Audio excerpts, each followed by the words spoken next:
a mis se confier dans la constitution comme le régime est passé. Bah, il faut appliquer en côté, mais il fallait pas appliquer en côté parce que nous avons étudié gratuitement des poids, hein, des mesures, il n'y a pas des intouchables. Il y a l'État, Mboka sans justice, mais avec justice, et c'est là où l'instrument capital, il y a le président de la République. Parce que oui, Bakonga moto monene, ayebi loi, ayebi mibeko mboka, comment yako se loi bon parce qu'il y a des gens à mboka dans beko les belé. Fa dans la souci pe mboka parce que ça congolais. Ba musu le lo ba komi ko teka na biloko ba gratana na beko ba biloko mike pas même moyen de transport. Musu ba kufi misu pour ba créer ba poussière ba créer. Mukonza mboka ça faut ça mukonza mboka te parce que mukonza mboka dans la sommet, il y a de pesa mitindo bo sala ba to ana se ba zo sala marmo ya zo tinda te. Il faut ça mukonza mboka parce que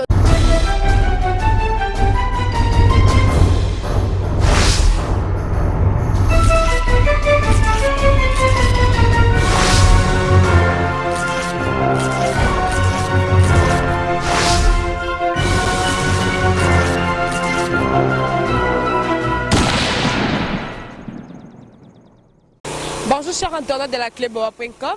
La chaîne Abisso Cléboa. Alors mon nom est Inès Benechai, je suis votre présentatrice. Alors chers internautes de la Cléboa, le Tozolo Belamakambouya enseignement. Alors Nao Etali, ministre, ancien ministre et enseignement Willy Bakonga, Tolanda qui ndenge ba escorta qui est Bakanga qui premièrement là nous a 2 millions en liquide en valise na Brazzaville kuna. Alors à part ça escorta qui est au pays, alors lobby et Zala qui le 29 juge qui est n'est pas juge, alors te comprendre te makambango ici là qui est un peu trop tard condamné à 3 ans de prison. Donc on est dans makambo ya fragrance ne bakangeli condamné nango. Alors dossier et ça li enseignement balobi bako continuer un peu plus tard bakangi pena mwana na ye moko. Alors Willy Bakonga na makambo asali bokoyo kanege préfet ya école oyo toza koloba toza na kati ya Matonge na école moko lycée technique de Matonge nde bomoni bakomi na sima wana institut scientifique de Kalamu. Voilà des préfets à Koloba, les bisabino makambunini et zolekana à l'école. Donc, enseignants, bala sous-honoré, baza valorisé, enseignement congolais lelo et comme le komoko a négligé et comme le komoko bafoué, bana 6e bazoé basous-kotanga te bazoé bakokomate. Finalement, tant que mon ministre renseignement Willy Bakonga, ancien ministre renseignement, tant que décision wana ya koyiba mbongo wana. À penser qu'il n'a venir à Congo te. En tout cas, dans 5 ans, on manquait d'élite. Donc comment que l'élite vraiment intellectuelle en boka donc il y a un parents n'est pas koloba na micro na biso Cléboa internaute de la cléboa.com. Bonjour. Alors je suis pas seule comme je voulais de vous le dire tout à l'heure, préfet des études. Alors il va un peu nous parler de comment l'éducation, l'enseignement s'est fait et puis quelles sont les difficultés qu'ils sont en train de rencontrer. Alors je vais passer le micro, il va s'expliquer. Bonjour monsieur le préfet. Bonjour mademoiselle. Vous pouvez nous donner les noms? Je m'appelle Daniel Isongo, préfet de l'Institut scientifique et technique de Kalamu. Monsieur le préfet, quelles sont les difficultés que vous rencontrez ici à l'école, à l'enseignement bien sûr? Oui, il y a de nombreuses difficultés que nous rencontrons sur le terrain. Premièrement, il y a baisse d'enseignement, surtout au niveau des enfants. Il y a totalement baisse parce que normalement les élèves ne s'intéressent même pas aux études comparativement au passé. Et on voit même certains enfants pour écrire, surtout ceux qui sont en 6e, c'est déplorant, ce n'est pas normal tout ça. Un élève qui ne sait même pas écrire, même son propre nom, tout ça. Alors, bon, la situation est vraiment pas bien. De deux, le mauvais traitement des enseignants. Qu'est-ce qui fait à ce que les élèves jusqu'au niveau des 6e années primaires ou 6e année des humanités ne parviennent pas à bien écrire, à bien se concentrer aux études? Oui, bon, il y a des intéressements. D'abord, à ceux qui ont déjà terminé jusqu'à présent sur le chemin. Vous voyez? Ensuite, on voit quelqu'un qui n'a même pas étudié, mais il se donne de l'X, d'avoir beaucoup d'argent, on n'a rien du temps. Et c'est ce qui décourage par rapport, ce qui décourage les parents. Et d'abord les élèves eux-mêmes. Un musicien, mieux vaut aller jouer de la musique que de se donner corps et âme, ou soit aller faire du football, devenir joueur. Là, il peut gagner beaucoup d'argent. Mais les études, peut-être quand il termine, il peut avoir un emploi, mais c'est un peu difficile ici au Congo. Alors, par rapport toujours aux enseignants, auparavant, à l'époque de Mobutu et même un peu avant, les enseignants c'était des personnes encourageables, des personnes très honorées, très appréciées. Chaque parent voudrait que ses enfants soient enseignant ou soit sa fille puisse épouser un enseignant. Mais aujourd'hui, ce n'est pas le cas. Qu'est-ce qui fait qu'aujourd'hui, que cela soit ainsi? Oui, le problème pose au niveau du gouvernement d'abord. À l'époque, si nous autres, nous avions choisi l'enseignement, parce qu'on avait vu le standing qui était à cette époque-là. Un enseignant, c'est quelqu'un, même les villageois, ils préféraient d'abord être un ami d'un enseignant parce qu'on les appelait les évolués, et tout comme les fonctionnaires aussi. C'était les évolués. Moi, mon père fit commandant d'un bac, mais un évolué, il a eu un villa en ville, on lui a donné un villa en ville, et c'est là où nous sommes grandis de cette manière-là. Mais aujourd'hui, bon, l'enseignement est devenu, c'est la moquerie, très négligent. Et parfois même les filles et les femmes, quand vous côtoyez une femme ou une fille, vous êtes qui? Moi je suis enseignant, bon moi je ne peux pas épouser l'enseignant parce qu'il n'a pas de moyens et tout ça. Or, notre moyen c'est la tête. Et la tête forme les gens. Et aujourd'hui nous sommes négligés. Même quand on devient ministre, on oublie qu'il a été enseigné. On est magistrat, il oublie qu'il est le président de la République lui-même. Il a été, c'est l'enseignant qui l'a enseigné pour qu'il soit président de la République. Aujourd'hui, nous sommes un peu négligés. Oui, profitons de ministres qui sont aujourd'hui, ministres qui sont là où ils sont, c'est grâce aux enseignants. C'est vous qui nous donnez cette intelligence-là. Comme moi aussi, aujourd'hui, je suis journaliste, c'est grâce à vous. Je sais écrire, je sais lire, je sais m'exprimer devant le gens. C'est grâce aux enseignants. Mais ces ministres-là oublient d'où ils viennent.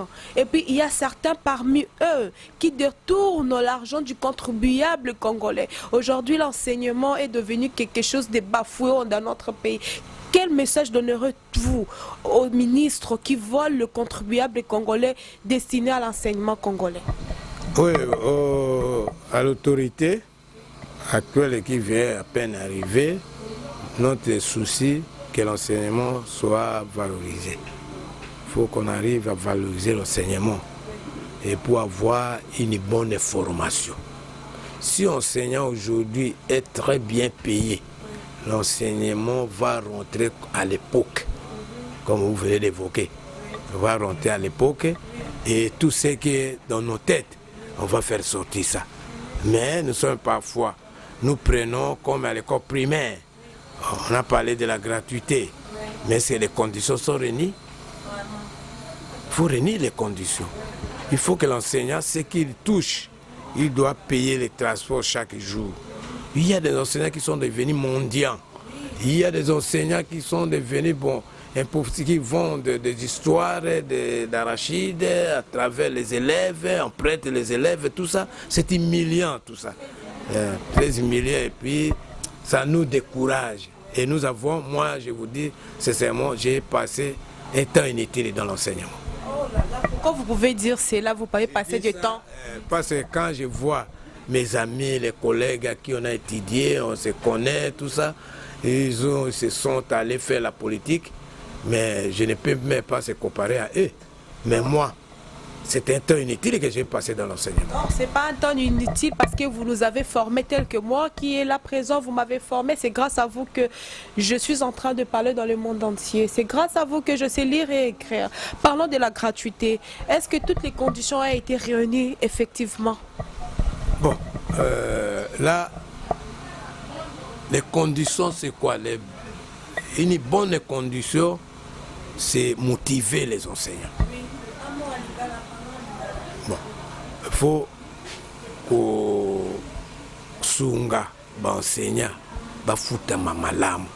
Soki bafutami malamu, enseignement kozala ndenge zonga ndenge zalaka. Parce que il sait qu'il a quelque chose en poche. Il peut sortir, aller manger même à l'inter. Il peut aller même voyager n'importe quel. Et pendant l'époque, pendant les vacances, parce que l'enseignant a bimi, pendant que ça va recherche, et tout ça. Alors, de telles conditions, ça soulage maintenant l'enseignant. Et vous allez voir que ceux qu'ils ont en tête, ça, c'est une très bonne idée. Toujours dans le cadre et enseignement, toujours dans le cadre et gratuité. Alors, dernièrement, nous avons entendu notre ministre partant, Willy Bakonga. Il a été retenu, il a 2 millions en liquide. 2 millions en Sobito Kabulango, na ba école nyon se existé na Congo, otoebi kembongo msusu kotikala. Pona yo, pasi wane sala kinga etant ke mutu, pe la linga kape musala wana enseignement wana. Alors, pour yo, oza professeur, oza préfet, Lilobano ezanini par rapport à geste wana acte wana sala qui a 2 millions bakangi nango. Voilà, ils ont eu des sujets comme le président de la République a prôné un lobby, hein, c'est la justice qui va faire un travail. Pas ça là, c'est lui qui a détourné l'argent. Il faut assumer conformément l'infraction commise. Commise parce que ils allaient une sorte d'humiliation à l'enseignant. C'est saboter tout ça. C'est ça le problème.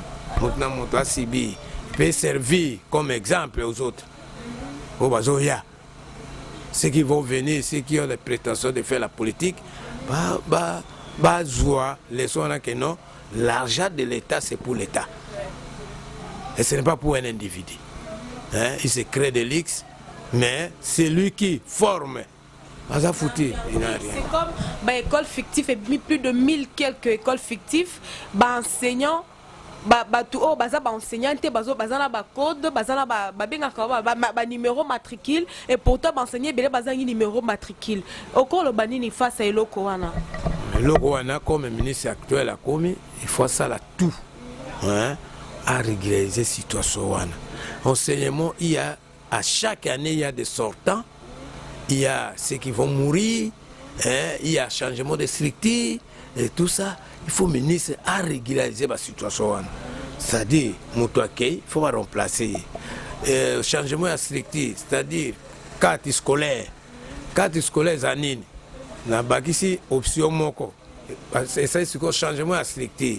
Il faut ministre à songer rapidement pour mécaniser, arrêter, pour mécaniser les nouvelles écoles et puis sanctionner Batouana, enseignant, numéro matricule pour que Bafoutama, pour motiver vite. À l'époque de Deuxième République, à l'époque de Zeng, là où le ministre Zeng était ministre de l'enseignement primaire et secondaire, ceux qui va salir, promo scolaire, et s'ils sanctionnent tout ça par l'arrêté, toute l'étendue de la République. Et c'était bien. Et mécanisation avec M. Andrian, automatiquement. Vous ne pouvez pas faire 2 ou 3 mois sans avoir être payé. Et M. Andrian a salé au côté après 1 mois, vous avez mécanisé. Et ceux qui ont salé 3 mois, ça rappel. Na 3 mois au salé, et c'était bien là. Oui, oui. Moi j'ai eu ça. Moi j'ai été bénéficiaire de ça. Est-ce que depuis que Willy Bakonga a pouvoir, ça fait combien du temps vous avez payé? Bon, pas Foutagabiso, la banque comme Batembe, rapidement, moi 300 euros, mais la banque je prends la banque au Foutagabiso en 16. Ce n'est pas une banque aux agences. Et jusqu'à présent, nous ne sommes pas encore payés. Mais TMB déjà a foutu Batobani tout ça. Mais Access, je ne sais pas. C'est pour qui, nous ne savons même pas. Depuis que Willy Bakonga Zala qui ministre enseignement, il a dit à ça là personnellement et touché. Willy Bakonga ça y est combien d'années? Pratiquement c'est 2 ans. Il y a 2 ans voilà quand même à ça. Il y a eu ça été. Le bureau de journaliste c'est beaucoup plus sabiso bas suite. Tous au monde là quoi salité à part kaka net au moni denga facilité ba numéro. Oh voilà. Owana Yangwan. C'est nul. C'est biso le côté. Tous les gars la même salaire toujours. Donc c'est libino pété. Et on m'aurait ça. Mais biso to yoka ki que non na gratuité enseignement ba c'est là qui ba enseignant salaire. Et nous tout na ba musu c'est le côté. Oh. Oui, Toyoka qui a mon chef de l'État, le chef de l'État lobby, mais application de monnaie lourde. Même pas $10. J'ai dit l'application de monnaie lourde. Tous les gars na salaire na biso de joie. Si vous pouvez s'en sortir, n'engeni na n'engeni gratuité en gros et vous avez un salaire voilà. Finalement, vous avez bénéficié de la gratuité enseignement. Toujours tant que ça, c'est une mission que nous avions reçue de la part de Dieu, qui nous a appelés que nous soyons enseignants. Avec cette conviction-là, que tout temps qui ça. Mais ce que c'est un bon, tout temps qui ça. Message nous à ceux qui sont la Mukonzambo, président de la République, la justice Nabiso, na Willy Bakonga et Moko. Message à Liboso, na président de la République, c'était une bonne chose pour la gratuité. Et ça malam. Mais il faut qu'on renie des conditions pour la gratuité, l'équipement, salaire, bon salaire, conditions à travail à la normale, qui est enseignant à la l'aise et wana et koki koresi Paris naïe. Yami balé, la ministre Nyon Soakoya, il faut un suivi, c'est l'oba idée naïe. Après si idée, lobby gratuité enseignement, clarité l'enseignement gratuité enseignement, c'est quand où? C'est, comme on a dit, les primaires. C'est l'enseignement primaire qui est là où on parle de gratuité. La gratuité, ce n'est pas pour les secondaires. Bien sûr, on a réduit, mais c'est pour les primaires. Et c'est constitutionnel. Le président a mis ses confiés dans la Constitution. Comme le régime est passé, vous avez quoi appliquer en côté, mais il ne fallait pas appliquer en côté parce que nous avons étudié gratuitement.